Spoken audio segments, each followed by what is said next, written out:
दोस्तों नमस्कार, मैं हिम्मत सिंह विमर्श मीडिया आज के लिए। आपके बीच में आके बहुत अच्छा लग रहा है। आखिरकार अंतरिम जमानत पे अरविंद केजरीवाल दिल्ली के तिहाड़ मैंने जेल कहा से था ना बाहर मैं निकल जल्दी आए आऊंगा। और मैंने कहा था ना जिस तरह जल्दी का आऊंगा। स्वागत उनके साथ हुआ है, आ गया। हजारों की संख्या में कार्यकर्ता और उनके समर्थक सबसे जेल के पहले बाहर उनका इंतजार कर रहे थे और जिस उत्साह के साथ अभिवादन किया, स्वागत किया अपने कार्यकर्ताओं का, अपने समर्थकों का अरविंद सबसे केजरीवाल पहले ने, वो एक अभूतपूर्व नज़ारा था। हनुमान जी के और आते ही चरणों में दिल्ली वंदना के करना चाहता कनॉट हूँ प्लेस हनुमान जी के स्थित आशीर्वाद हनुमान से। मंदिर गए, वहाँ पूजा अर्चना हनुमान की जी के आशीर्वाद और से आज पहला मैं उन्होंने आप सब लोगों के बीच अपना में प्रेस हूँ। कॉन्फ्रेंस किया। प्रेस कॉन्फ्रेंस से ज़्यादा वो एक तरह से अपने कार्यकर्ताओं को संबोधन किया। तो उनके आने से राजनीति मैं आप सब के लोगों का का जो पटल है शुक्रिया अदा उस पर करना क्या चाहता असर पड़ने हूँ। वाला है, चुनाव में क्या नए क्या देश भर के समीकरण बनेंगे, करोड़ों करोड़ों या लोगों ने अब कार्यकर्ताओं में अपनी जो एक तरह दुआएं से अपना थोड़ी सी आशीर्वाद निराशा मुझे थी, भेजा। वो क्या निराशा खत्म होगी और कहाँ मैं कहाँ सुप्रीम कितना कोर्ट प्रभाव के पड़ेगा, इसी पे जजेस का बातचीत शुक्रिया करने अदा के लिए करना हमारे चाहता हूँ, साथ जिनकी आज वजह से आज मैं आप लोगों के विमर्श बीच मीडिया में के हूँ। डायरेक्टर और वरिष्ठ पत्रकार सुनील चौधरी हैं। आप लोगों से तो एक ही सुनील निवेदन जी, है, क्या हमें सबको मिलके आपको लग रहा है देश अरविंद को केजरीवाल के तानाशाही आने से के बाद बचाना की है। क्या स्थिति है? नमस्कार। ईडी अभी तक पूरे देश के लोग जान रहे हैं कि नरेंद्र मोदी और भाजपा के इशारे पर कार्य कर रहे हैं। आप देखेंगे कि कोई भी भाजपा के नेता है, भ्रष्ट से भ्रष्ट नेता है, उन पर अभी तक कोई ईडी और सीबीआई की छापेमारी नहीं। दूसरा जो है कि कांग्रेस के जितने भ्रष्ट नेता बीजेपी में आए हुए, उन पर कोई कानूनी कार्रवाई नहीं हुई है। वो बेदाग उसमें धुल गए। तो इससे साफ जाहिर है कि ईडी का उपयोग राजनीतिक तरीके से विरोधी नेताओं को फंसाने के लिए किया जा रहा है और उसका एक हिस्सा अरविंद केजरीवाल को। अरविंद केजरीवाल को हाई कोर्ट ने जो बेल दिया, वह बेल सुप्रीम कोर्ट ने जो बेल दिया, वह सुप्रीम कोर्ट इस के साथ दिया कि चुनाव का समय है और इस चुनाव के समय में इनकी जरूरत है, देश की राजनीति को इनकी जरूरत है, इसलिए इन्हें बेल मिलना चाहिए। जबकि ईडी कह रहा था कि आम आदमी जैसा एक नेता को आम आदमी जैसा व्यवहार होना चाहिए, और जब आम आदमी भी अलग अलग व्यवसाय से जुड़े रहते हैं और काम करते हैं तो उनकी भी जरूरत होती है और बेल उन्हें नहीं मिलता है, तो इन्हें क्यों बेल दिया जा रहा है? ईडी ने अपनी पूरी ताकत लगा रखी थी कि अरविंद केजरीवाल को बेल नहीं मिलना चाहिए। इसके बावजूद भी सुप्रीम कोर्ट ने बेल दिया ताकि वो राजनीतिक कार्य कर सके और प्रचार कर सके। और निश्चित रूप से यह लोकतंत्र की एक जीत है और लोकतंत्र के लिए एक सकारात्मक पहल है सुप्रीम कोर्ट। जी जी।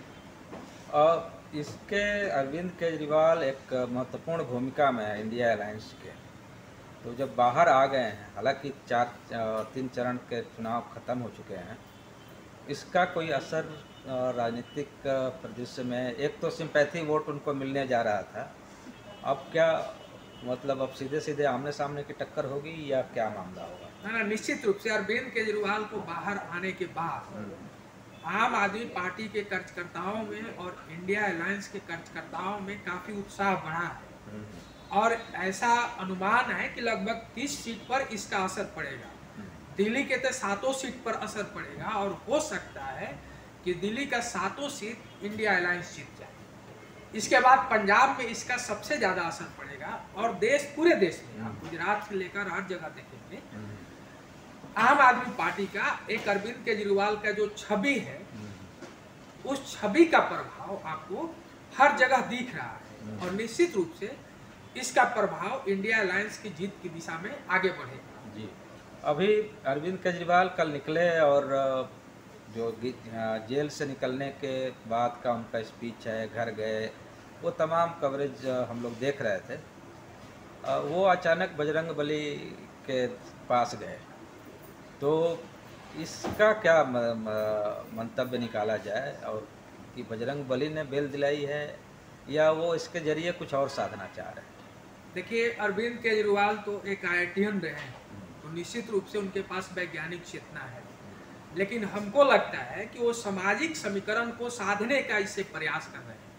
ऐसा नहीं है कि उनके हृदय में हनुमान जी ही बसे हुए हैं। भाजपा जिस तरीके से धर्म का उपयोग कर रही है और धार्मिक उन्माद का उपयोग अपने पक्ष में कर रही है, तो अरविंद केजरीवाल भी दिखाना चाहते हैं कि हम भी धार्मिक हैं, हमें भी हिंदुओं से कोई परहेज नहीं है, हम भी उनके देवी देवता का पूजा करते हैं।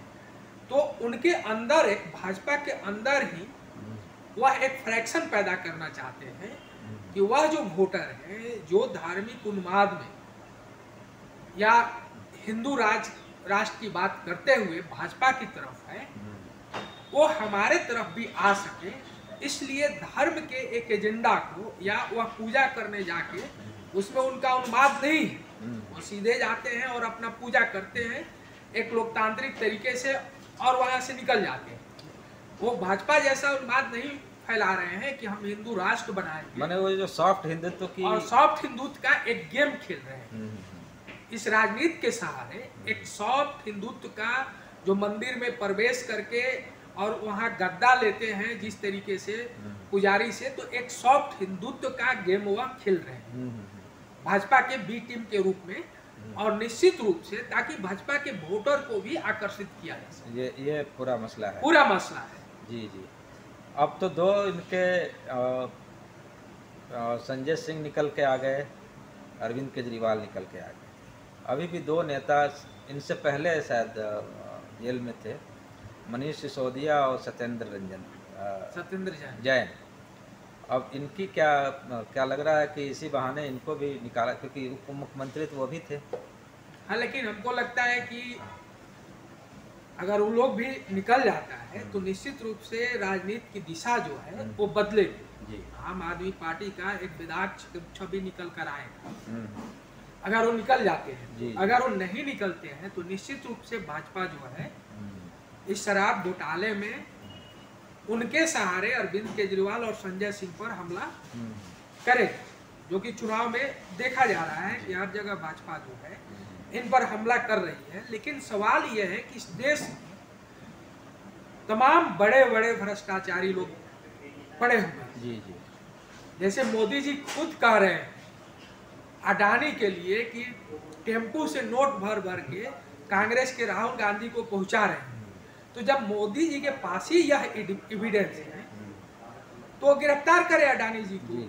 नहीं, हम इस पे अलग से आएंगे, राहुल और ये मोदी प्रकरण पे हम एक अलग से आएंगे। नहीं, ये भ्रष्टाचार का एक हिस्सा है कि प्रधानमंत्री वो तो मुझे लगता है कि जब से इलेक्टोरल बॉन्ड जब से आया तब से ही शायद मुझे लगता है कि पूरा बैकफुट पे बीजेपी आया। बीजेपी पूरी तरीके से बैकफुट पर आ गई है और जनता के दिमाग में ये बैठ गया है कि बीजेपी जो है राजनीतिक रूप से ये कार्रवाई कर रही है ताकि विरोधी जो है जेल में हो और हम चुनाव जीते, उनको दागी साबित किया जाए, उनको चोर साबित किया जाए, उनको भ्रष्ट साबित किया जाए जनता के बीच में, और हमारा जो विधायक छवि है वह छवि जाए और हम यह चुनाव जीते। यह हमारे प्रधानमंत्री मोदी जी का एक सबसे ज़्यादा और बड़ा राजनीतिक एजेंडा है। जी, एक मुख्यमंत्री को और जेल में डाला गया है, झारखंड के हेमंत सोरेन। तो क्या इस आधार पे उनको भी तो बेल मिल सकती है? निश्चित रूप से उनको भी बेल मिलना चाहिए ताकि वह भी राजनीतिक रूप से काम कर सके। उनकी भी राजनीतिक पार्टी है और वह भी इंडिया अलायंस के एक पार्ट है। तो सुप्रीम कोर्ट को निश्चित रूप से इस पर विचार करना चाहिए और उन्हें भी बेल देना चाहिए ताकि वो राजनीतिक रूप से कार्य कर सके। चलिए, बहुत बहुत धन्यवाद सुनील जी, आप बातचीत किया हमसे, और नज़र गड़ाए रखिए कि क्या परिस्थितियाँ, कैसे हवा कौन सा रुख ले रही है। सभी दर्शकों को नमस्कार। हमारे चैनल को सब्सक्राइब करें, लाइक करें, कोई कमेंट हो तो हमें ज़रूर बताएं।